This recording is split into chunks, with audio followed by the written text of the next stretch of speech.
씨 뿌리는 사람의 비유. 4장. 예수님께서 다시 호숫가에서 가르치기 시작하셨다. 너무 많은 군중이 모여들어 그분께서는 호수에 있는 배에 올라앉으시고 군중은 모두 호숫가 무태 그대로 있었다. 예수님께서 그들에게 많은 것을 비유로 가르치셨다. 그렇게 가르치시면서 말씀하셨다. 자, 들어보아라. 씨 뿌리는 사람이 씨를 뿌리러 나갔다. 그가 씨를 뿌리는데 어떤 것은 길에 떨어져 새들이 와서 먹어버렸다. 어떤 것은 흙이 많지 않은 돌밭에 떨어졌다. 흙이 깊지 않아 싹은 곳 돋아났지만 해가 솟아오르자 타고 말았다. 뿌리가 없어서 말라버린 것이다. 또 어떤 것은 가시덤불 속에 떨어졌는데 가시덤불이 자라면서 숨을 막아버려 열매를 맺지 못하였다. 그러나 어떤 것들은 좋은 땅에 떨어져 싹이 나고 자라서 열매를 맺었다. 그리하여 어떤 것은 30배, 어떤 것은 60배, 어떤 것은 100배의 열매를 맺었다. 예수님께서는 이어서 말씀하셨다. 들을 귀 있는 사람은 들어라.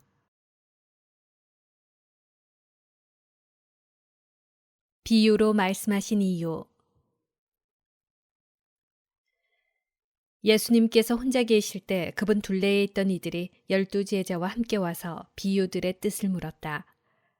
예수님께서 그들에게 대답하셨다. 너희에게는 하느님 나라의 신비가 주어졌지만 저 바깥 사람들에게는 모든 것이 그저 비유로만 다가간다.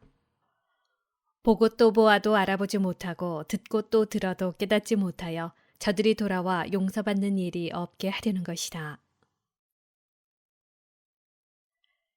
씨 뿌리는 사람의 비유를 설명하시다. 예수님께서 또 그들에게 말씀하셨다. 너희는 이 비유를 알아듣지 못하겠느냐? 그러면서 어떻게 모든 비유를 깨달을 수 있겠느냐? 씨 뿌리는 사람은 실상 말씀을 뿌리는 것이다. 말씀이 길에 뿌려지는 것은 이러한 사람들을 두고 하는 말이다. 그들이 말씀을 들으면 곧바로 사탄이 와서 그들 안에 뿌려진 말씀을 앗아가 버린다. 그리고 말씀이 돌밭에 뿌려지는 것은 이러한 사람들이다. 그들은 말씀을 들으면 곧 기쁘게 받는다. 그러나 그들에게 뿌리가 없어서 오래가지 못한다. 그래서 말씀 때문에 환난이나 박해가 일어나면 곧 걸려 넘어지고 만다. 말씀이 가시덤불 속에 뿌려지는 것은 또 다른 사람들이다. 이들은 말씀을 듣기는 하지만 세상 걱정과 재물의 유혹과 그 밖에 여러 가지 욕심이 들어가 그 말씀에 숨을 막아버려 열매를 맺지 못한다. 그러나 말씀이 좋은 땅에 뿌려진 것은 이러한 사람들이다. 그들은 말씀을 듣고 받아들여 어떤 이는 30배, 어떤 이는 60배, 어떤 이는 100배의 열매를 맺는다. 등불의 비유. 예수님께서 또 그들에게 말씀하셨다. 누가 등불을 가져다가 함지 속이나 침상 밑에 놓겠느냐? 등경 위에 놓지 않느냐? 숨겨진 것도 드러나기 마련이고 감춰진 것도 드러나게 되어 있다. 누구든지 들을 귀가 있거든 들어라. 예수님께서 다시 그들에게 말씀하셨다. 너희는 새겨 들어라. 너희가 되어서 주는 만큼 되어서 받고 거기에 더 보태어 받을 것이다. 정녕 가진 자는 더 받고 가진 것 없는 자는 가진 것마저 빼앗길 것이다. 저절로 자라는 씨앗의 비유. 예수님께서 또 말씀하셨다. 하느님의 나라는 이와 같다. 어떤 사람이 땅에 씨를 뿌려 놓으면 밤에 자고 낮에 일어나고 하는 사이에 씨는 싹이 터서 자라는데 그 사람은 어떻게 그리 되는지 모른다. 땅이 저절로 열매를 맺게 하는데 처음에는 줄기가, 다음에는 이삭이 나오고 그 다음에는 이삭의 나달이 연근다. 곡식이 익으면 그 사람은 곧 낫을 댄다. 수확대가 되었기 때문이다. 겨자씨의 비유. 예수님께서 다시 말씀하셨다. 하느님의 나라를 무엇에 비길까? 무슨 비유로 그것을 나타낼까? 하느님의 나라는 겨자씨와 같다. 땅에 뿌릴 때에는 세상의 어떤 씨앗보다도 작다. 그러나 땅에 뿌려지면 자라나서 어떤 풀보다도 커지고 큰 가지들을 뻗어 하늘의 새들이 그 그늘에 깃들일 수 있게 된다. 비유를 들어 가르치시다. 예수님께서는 그들이 알아들을 수 있을 정도로 이처럼 많은 비유로 말씀을 하셨다. 비유를 들지 않고는 그들에게 말씀하지 않으셨다. 그러나 당신의 제자들에게는 따로 모든 것을 풀이해 주셨다. 풍랑을 가라앉히시다. 그날 저녁이 되자 예수님께서 제자들에게 호수 저쪽으로 건너가자 하고 말씀하셨다.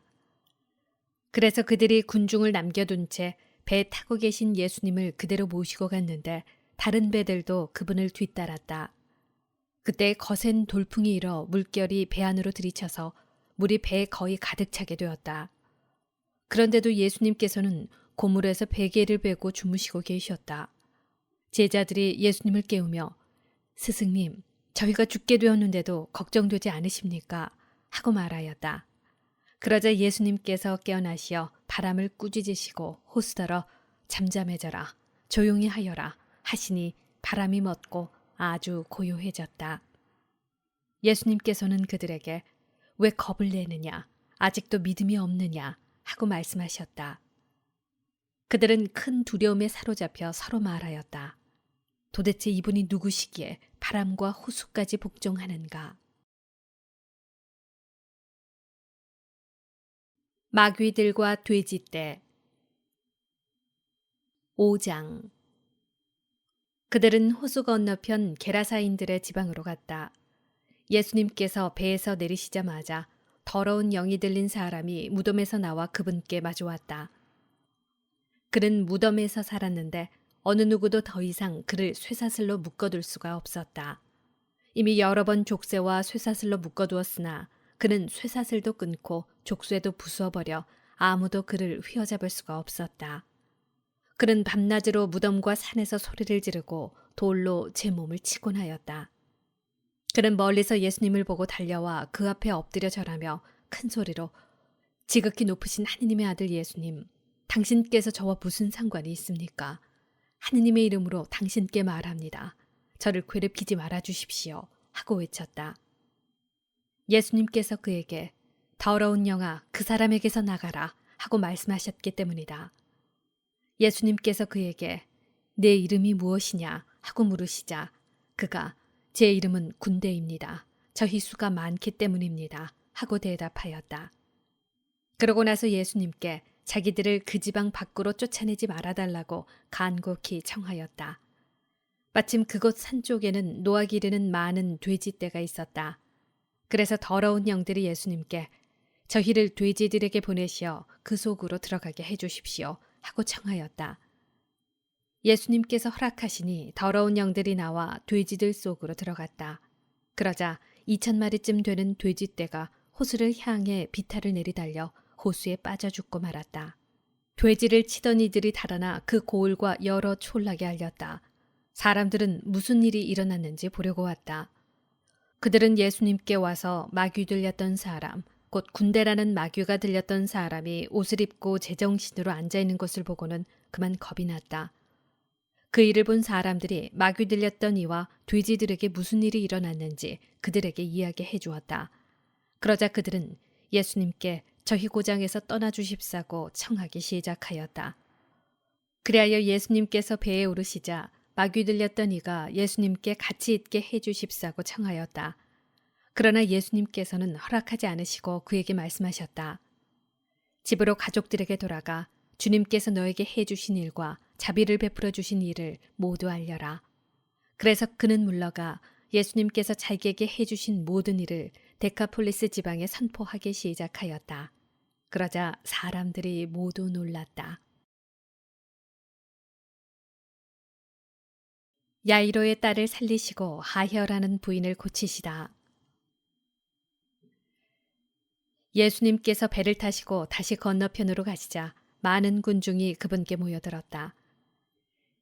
예수님께서 호숫가에 계시는데 야이로라는 한 회당장이 와서 예수님을 뵙고 그분 발 앞에 엎드려 제 어린 딸이 죽게 되었습니다. 가셔서 아이에게 손을 얹으시어 그 아이가 병이 나아 다시 살게 해주십시오 하고 간곡히 청하였다. 그리하여 예수님께서는 그와 함께 나서시었다. 많은 군중이 그분을 따르며 밀쳐댔다. 그 가운데 12해 동안이나 하혈하는 여자가 있었다. 그 여자는 숱한 고생을 하며 많은 의사의 손에 가진 것을 모두 쏟아부었지만 아무 효험도 없이 상태만 더 나빠졌다.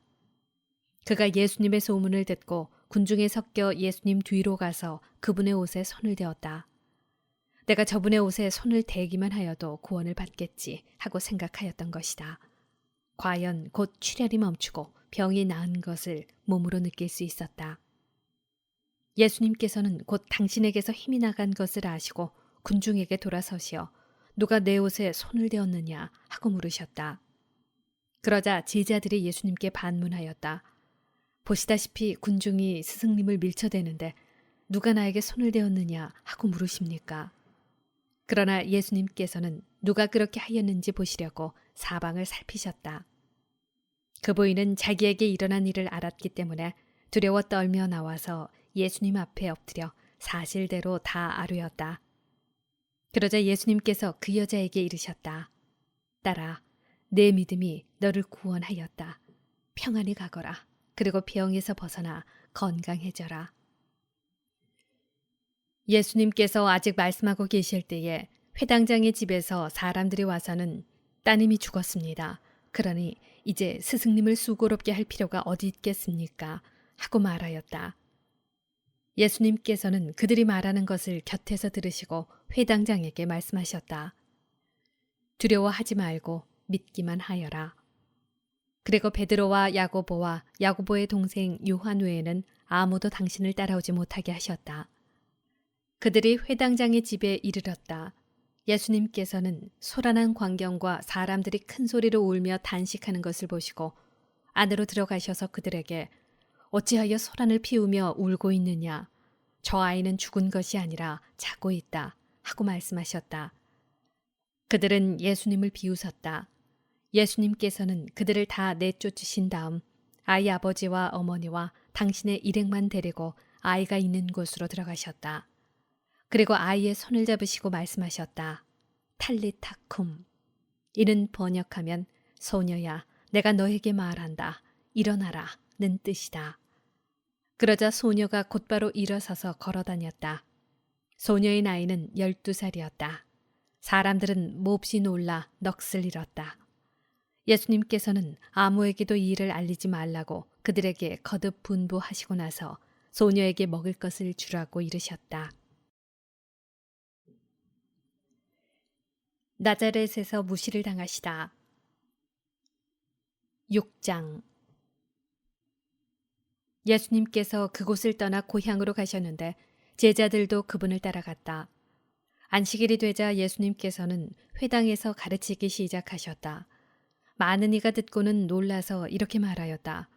저 사람이 어디서 저 모든 것을 얻었을까? 저런 지혜를 어디서 받았을까? 그의 손에서 저런 기적들이 일어나다니.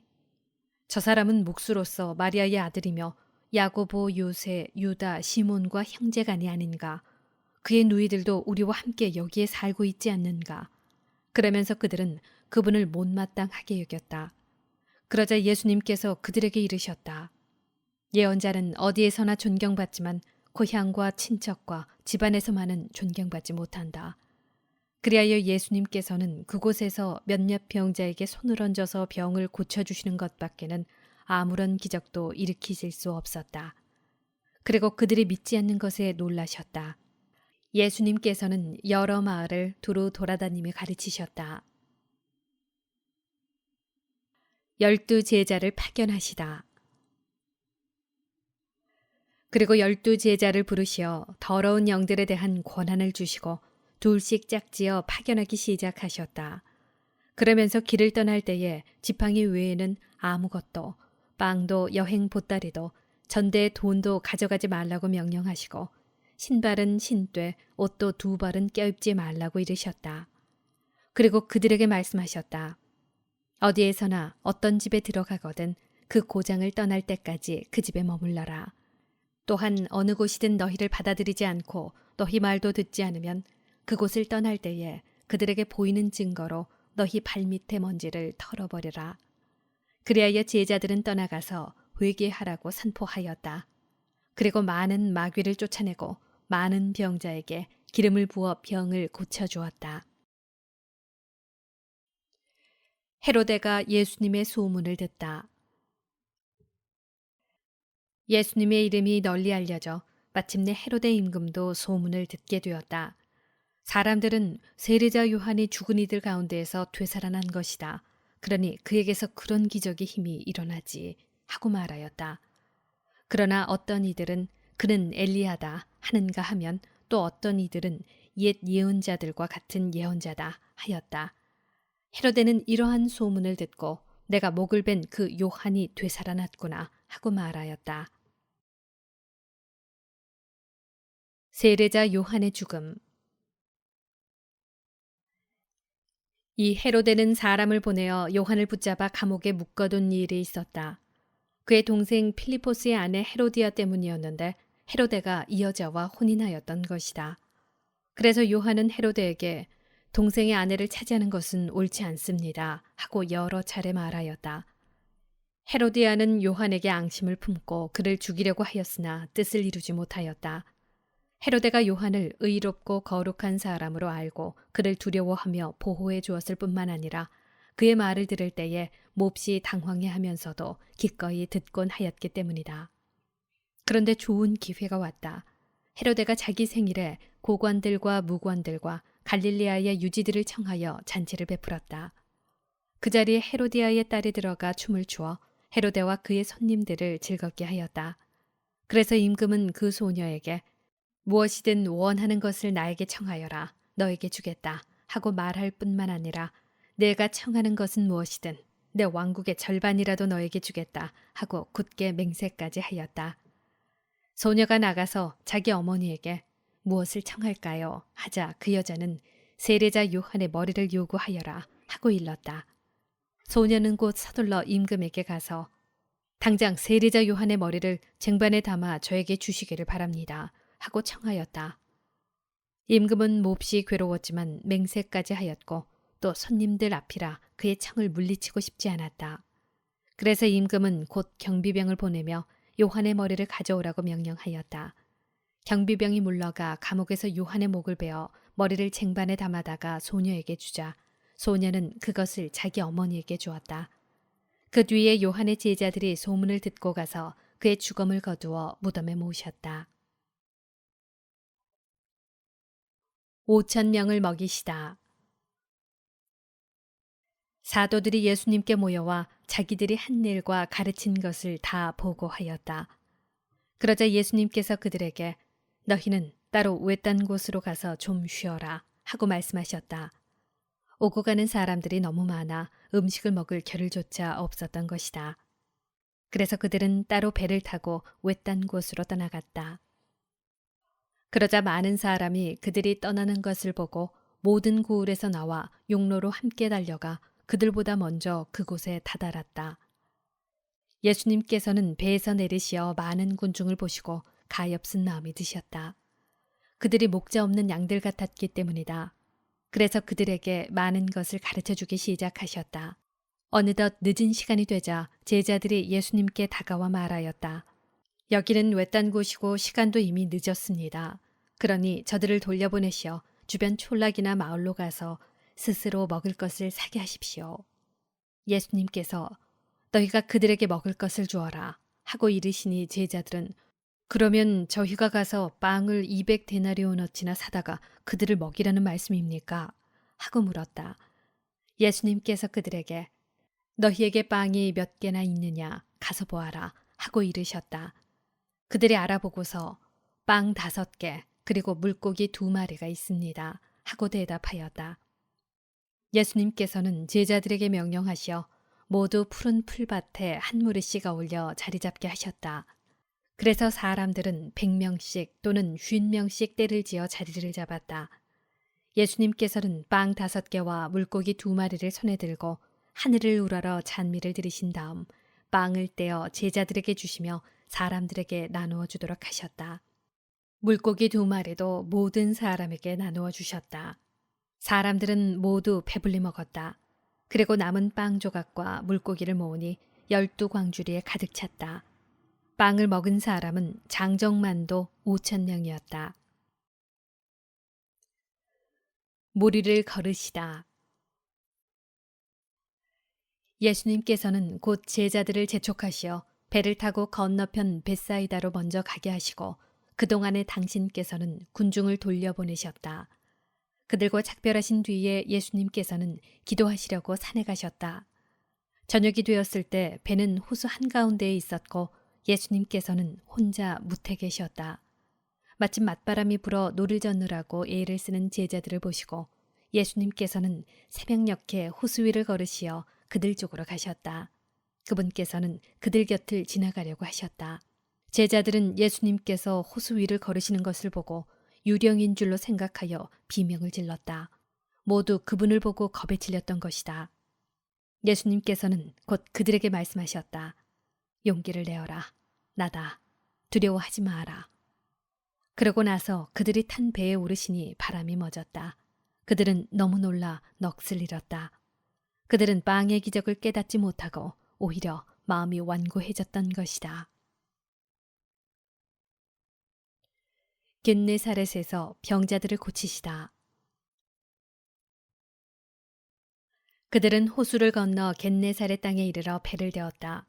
그들이 배에서 내리자 사람들은 곧 예수님을 알아보고 그 지방을 두루 뛰어다니며 병든 이들을 들것에 눕혀 그분께서 계시다는 곳마다 데려오기 시작하였다. 그리하여 마을이든 고을이든 촌락이든 예수님께서 들어가기만 하시면 장터의 병자들을 데려다 놓고 그 옷자락 술에 그들이 손이라도 대게 해주십사고 청하였다. 과연 그것에 손을 댄 사람마다 구원을 받았다.